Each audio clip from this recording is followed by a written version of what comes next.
welcome to a special edition of 5 Minutes with Sean, maybe 10, probably more like 15 when we do these special editions. Today we're going to be talking to you all about the Digital Dealer Workshop Chicago. We were down there. You see the logo. We were a sponsor for the event. We were so excited. That's where I'm from. It's where most of us in the business are from here that are on the Car Biz team. So it is really awesome to have the opportunity to return there and be a part of the event with some other great sponsors, really good people from all those spots. I want to just take you through a little bit of what I saw, kind of what I think is pretty cool here. This is actually their just overall program guide.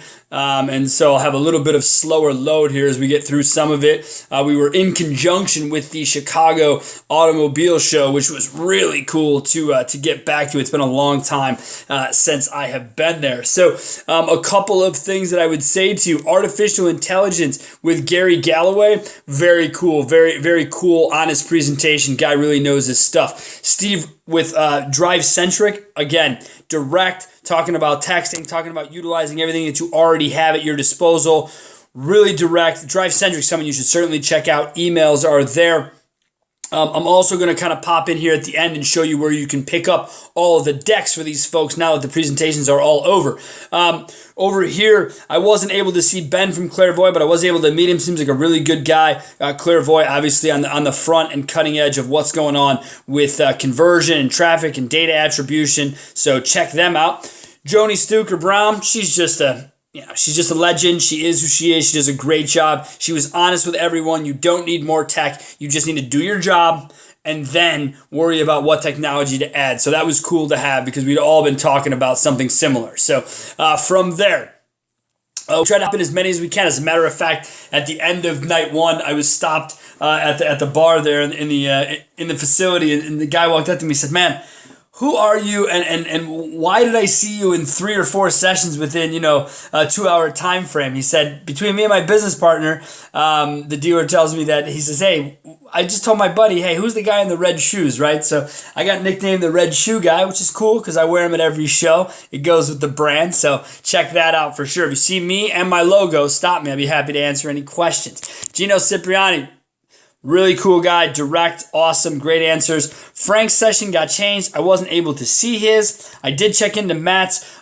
He's with fair.com. Check them out. I think they're on the cutting edge. He's talking about how to keep up with all the other things that are around dealerships. So you have your Ubers and all of the Lyft, the Zip cars, how to compete with that. And he really showed some cool numbers about really not that you're that far behind and it's actually more expensive to do and not own a car and just use those services long term. So I thought that was really cool. Flo Lopez, this guy is the video man. Everywhere he goes is about video. Everything he sees is about video. If you ever have a question about video, check him out. I wasn't able to see Brian's. I did sit in a little Brian Barlow. This guy is insane. He brings energy and showmanship and red carpets and confetti bombs. I mean, the guy is outrageous. He was fun to watch, kept us engaged. Check it out. Wasn't able to see Advantage Tech. Was able to see just a little bit of the Bradley family, Sean Bradley and Karen Bradley, talking about the 7 habits of the highly effective people, which they are trained expertly in. They are very good people, very direct, and again, I think can be very helpful to your dealership. Up here, looking at the rest of the day. Oh yeah, and don't forget, right? We help dealerships deal with all things digital marketing. Car Biz gets their one page, and we're happy to have seen it. Concierge, Tony Ann Fredette, she knows her business, guys. Check her out if you ever get the chance. Wasn't able to sit in any of these other ones except for a little bit of Laura Madison with Alan Ram training. She's smart. She's an ex-dealer. She knows her thing.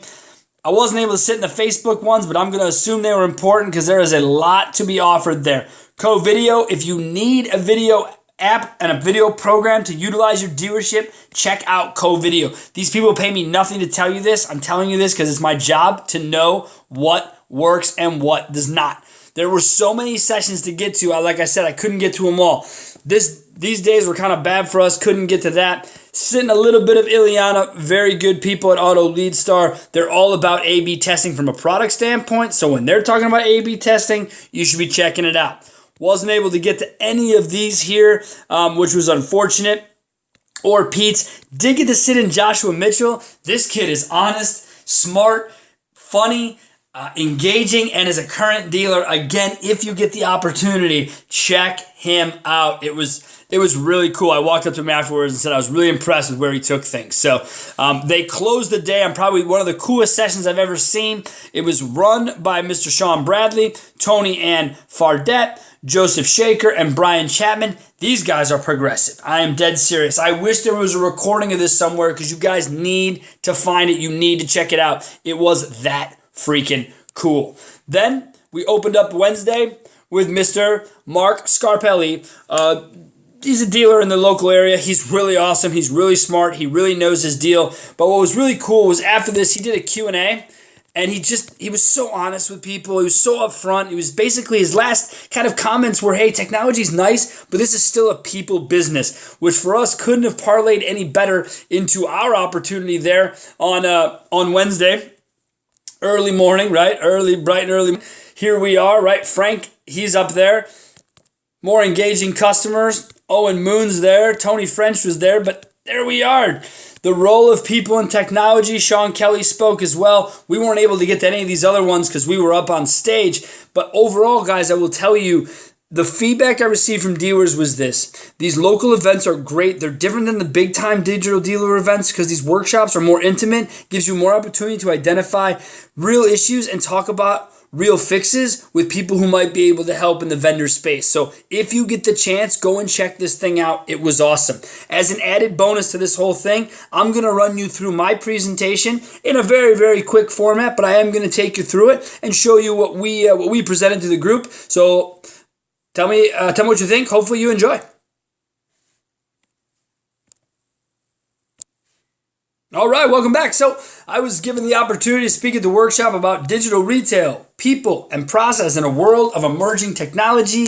It was so much fun. I absolutely loved doing it. We had a packed room, and here's what we did. We broke down the agenda. I introduced myself this way. Hi, I'm Sean Welsh. I've been in the business 20 years. Let's get started. Technology will not fix a broken process. Utilize the tools and things you already have around you. People and process still make the difference and will always make the difference. I gave a brief history of how technology and innovation have influenced our industry. I believe I'm very accurate with this because I grew up alongside this. I did this side by side with technology in this industry. Anyone who's under the age of 40 grew up alongside of phone technology, the internet, etc. This is what this is. This is how we feel about this. Those of us who are like, right now, you're 30 to 40 years old, you really grew up alongside of tech. We're going to show you specifically how it impacted the car business. So 15 years ago, the problem, analog data, no cards, Rolodexes, gigantic sales logs. The solution, you're going to love the solution. Solution was a CRM. Problem is, all of your data got hidden behind a computer. Knock, knock. Computer, are you there? No, you're not. Where's my sales log? It's in there somewhere. I got to find the report, but the report not be right. CRMs are not as intuitive as pieces of paper, guys. You've got to be able to utilize them. What was the net result, you ask? Well, the net result was more tech, not more sales, more headaches, less training, and some of these CRMs want you to be super users, which at the end of the day, I just want to be a user, and I don't think we know 15 to 20% of what these things can do for us, and I doubt we use less than 50% of what we already know it can do for us. So the result was no more cars sold, and it didn't change your life. Pretty common theme here. 10 years ago, the problem? Third-party digital leads. The solution? Business development centers. Unbelievable. Unbelievable. The result was an entire department of people you didn't know how to train, how to treat, how to pay, how to utilize, how to integrate. Great idea, guys. It's outstanding. I'm glad we did it. I'm glad we had BDCs. All we did was add overhead expense, take away opportunities from our salesperson, and divide our dealerships into internet side of the dealership and the floor side of the dealership. It's outrageous. It's a dealership. At my dealerships in Colorado, we never had a BDC ever because we believed if you couldn't sell a car, you didn't have value to us. If we wanted a reception, we would have found one. So here's what I would tell you. If you have a BDC, and there's a place for BDCs, because salespeople are inherently lazy. So don't let me fool you on this discussion. There is a reason for them. If salespeople were not lazy, they would have never come about, but they did. Still, the result is the same. You got more people you don't know what to do with, processes you don't know how to follow, and no one to inspect it. So The result was like the same. Didn't sell more cars, didn't change my life. Thanks a lot. Now, what happened 5 to 8 years ago is a little bit different. It was all about digital marketing data. We didn't know what to do with our websites, how to look at our traffic, how to engage things. So the solution was Google Analytics. That's what it was. Okay, now I know every user on my website. I can set up goals. I can see things. This is going to be wonderful. Oh, man. The result, not wonderful. More confusion, less answers. And now that everything is trackable, now that everyone can see everything, damn, man, they want it. They want it right, and they want it right now. They want to know that if a guy was on the website yesterday, when did he specifically come in and buy a car? Google Analytics don't work that way. Remember, Google Analytics was designed for e-commerce, not for us. Yes, they've made some changes to help us at Google Analytics, no doubt, but it's still an e-commerce tool. So if you don't have an e-commerce site, then you won't need this whole tool. But it has plenty of areas that can help you. It is the best middleman in the business. And if you don't know how to use it, there's plenty of places to find out how to use it. Call me, I'll walk you through. Okay? But what was the result? It didn't change my life. I didn't sell more cars. Thanks for nothing.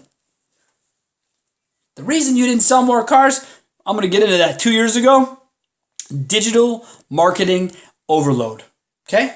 There was an overload of data, and you guys wanted to know a credit for every sale. You started with this because of the aforementioned CRM technology, brought you into a world that showed you last click. Last click what, you ask? You guessed it. Last click attribution is what we're talking about. Sales attribution.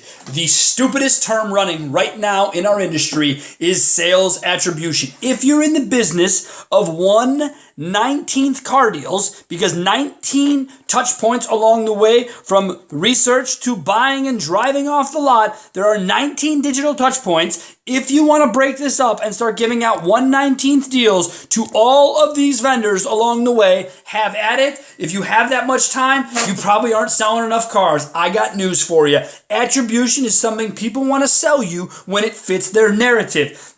A ton of third-party companies aren't really fans of last click attribution because they don't fit into it. So they want you to look at first click attribution. If you want to look at it on a data side, there are plenty of opportunities within Google Analytics in the attribution modeling to do it. Go into the attribution model, click first and last, and compare the two and be done with it. You don't need to do more with it. You can look at data attribution all day. There's value to be had. There is zero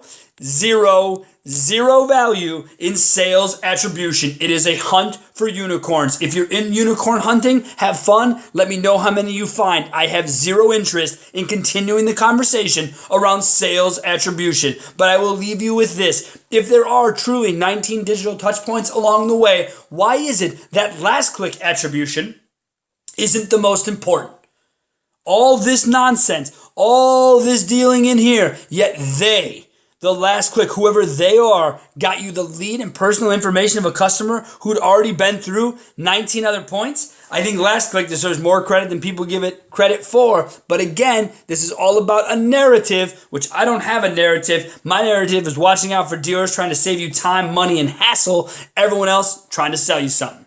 So let's go ahead and look at what today's issue is. Today's issue is the problem evolving customer journey. What are we going to do to keep up with today's customer? They want to do everything online. Well, the answer is digital retail. Or is it? I'm going to show you statistics soon from a dealer group in California who might dispel the fact that this is a big deal. So allow me to build that up a little bit more. Digital retail, not a new idea. It's just not a new idea. It has been around forever. Since 2003, my dealership was selling 30 to 40% of people without even setting foot in the dealership because we had online credit apps, we did over-the-phone and online appraisals, we had everything you needed, trades, you name it. It didn't matter. Car deals, numbers. I mean, my manager flipped out the first time I told him I negotiated over the phone, but guess what? This is what people want. If they wanted to call you, they would have. If they wanted to email you, they would have. But when they do, they're probably ready, get engaged, and be there. But is more tools going to fix that? Is you having yet another piece of tech going to be the answer? I don't know. I don't necessarily think so, but we're going to find out for you. There's no doubt about it. We will get to the bottom of it for you. I'm having a technical difficulty here. Give me 1 second. All right, technical glitch fixed. So the result of digital retail is yet to be determined, but it will end up being just another tool. Mark my words, it will end up being just another tool that you better have a dialed in process for, because if you don't, you are wasting your time and your money. We're going to show you a quick video from a dealer in Palo Alto, California, who is currently running digital retail, and then I'm going to discuss some numbers with you about what he found and what we found to be the cost of digital retail.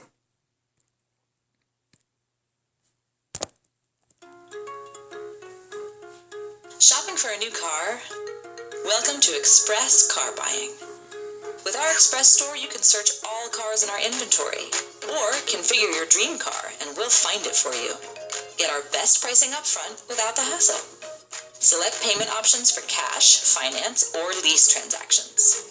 Get an instant cash offer for your trade-in. No need to visit the dealership. Research and select recommended service and protection plans. Have a question? No problem. Your concierge will be there for you every step of the way. Complete the entire transaction from the comfort of your home in a matter of minutes. Schedule a pickup time at the dealership. Your car will be prepped and ready to go, in and out in less than 30 minutes. That's it. It's that easy. Instant pricing and express checkout. Enjoy Express Car Buying. Start shopping our Express store today. Unbelievable, right? You heard it here. This is what can be done. It can be done in 30 minutes. They can appraise your trade. They can give you payment options. You can see their inventory. These are all things you already have. Am I right about this? Do you already have these tools at your dealership? I believe that you do. I believe that you already have this option. So if you do, and you're able to do this, then let's look at what it costs you to actually get involved in a tool outside of what you already have. Communication with clients. It's yet another platform you have to watch and see how your clients are communicating with you and your store. The concierge is someone who has to be involved in watching the customer process. You have to inspect it. There's going to be overhead expense. You need tons of accountability. And yes, there's some redundant technology. Everything she mentioned is over on the front half of the website. So that isn't always the best. CSI, F&I, and gross can all be affected dramatically by this system if it isn't followed correctly. You made a 30-minute promise. If you don't deliver, you'll get crushed on CSI. If you let the person do the entire transaction online, you'll get crushed at F&I and overall gross.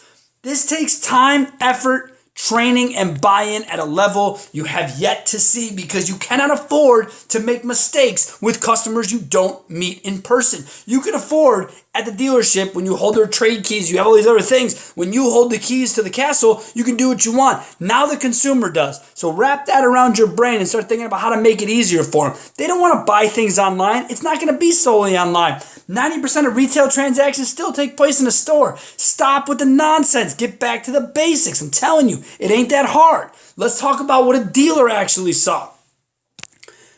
100% of his leads through his tool. 85% unlocked price. They close at 9%. 10% order submit. Those close at 40. 5%. You heard it right. Anderson Direct in Palo Alto, California, in the middle of millennial tech hell, only has 5% of people go order complete at his Honda store. Yes, they close at 100%. Of course they do. Their order completes. They are only 5%. So if you are not his neighbor, if you are not in a major freaking metro, and even if you are, if you're not in the middle of tech hell, what you think is digital retail is not a thing. And I will leave you with this, his quote directly from the dealer.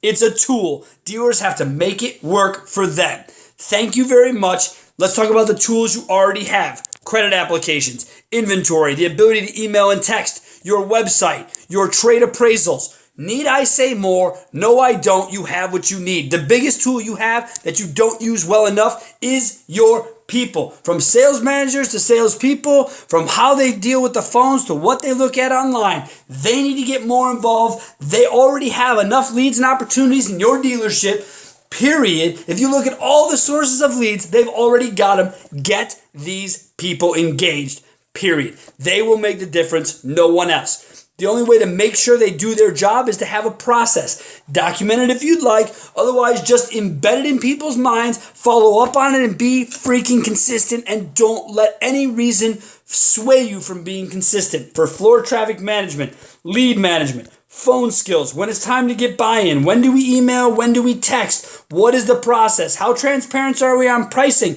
Do the sales managers agree with the salespeople who agree with the general manager? If your salespeople think the pricing is one thing, sales managers think it's another, and GM expects another, this whole thing will get screwed up. Who deals with our chats? Do we have a lead problem or a selling problem? These are the things I need you to consider because these are the things that truly freaking matter. More tech will not fix any of this. You have my word on it.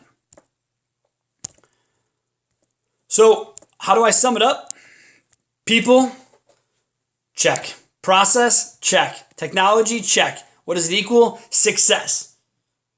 But these two right here, people and process, better be extremely tight before you start adding tech. That's just a real world thing. It isn't a joke. It isn't some sort of word track. I'm being honest with you. If your people and process are not extremely tight, tech falls on its face and ends up being a waste of money. Something I didn't see enough of at the workshop that I'm going to give you here today, takeaways. These are what I tell everyone every time. If you're at my show, start your video recorder or voice recorder because you're going to want to take these with you.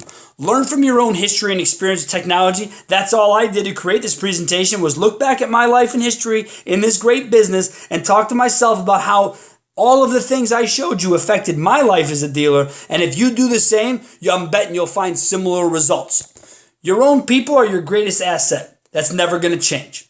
The customer wants a simpler, easier process, not necessarily online. 90% still go to stores. It's time to return to the basics. We have finally hit technology overload. There's nowhere else to go. There's nothing else to add. There are no widgets or leads that are going to solve your life. We've already proved that. Get back to the basics and solve your own problems. It's a tool. Dealers have to make it work for them. That is a quote directly from Anderson Honda, Palo Alto, California, as it relates to digital retail. But you can use that term every single place you go. So, this was more than 5 minutes with Sean. This was more than 10 minutes with Sean. I think we're coming up on like 25 minutes with Sean. But either way, thank you very much for sitting through it. I hope it was engaging. I hope you enjoy it as much as you do the regular weekly podcast. And if you have a chance, reach out. You know the number. You know where to find me. I'm always here. I look forward to it.